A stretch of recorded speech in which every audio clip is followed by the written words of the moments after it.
Guys, তোমরা হয়তো ভাবছো আমি এত সুন্দর করে সকাল সকাল সেজে ইয়েলো শাড়ি রেড ব্লাউজ পরে কোথায় যাচ্ছি। না না না, আমি কোনো বিয়েতে যাচ্ছি না, এটা আমি এমনিই পরেছি। যেহেতু বিয়ের সিজন, তো এমন করে একটা সিম্পল হেলদি লুক তোমরা সাজতেই পারো। আমি এখানে কোনো মেকআপ করিনি, জাস্ট একটু ফাউন্ডেশন লাগিয়েছিলাম, আইলাইনার কাজল পরেছিলাম, আর একটু লিপস্টিক আর একটা ফোঁটা লাগিয়েছিলাম।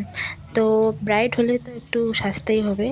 তো যারা সাজতে ভালোবাসো না, তো এরকম করে সিম্পলভাবে সাজতে পারো। আর অন্য ধরো ব্রাইডের ঘরে যাচ্ছ, ধরো ফ্রেন্ড, তো তুমি এমন করে সেজেও যেতে পারো। আর যা ভালোবাসো না, এমনি সাজতে পারো। তো কেমন লাগলো জানিও। Thank you.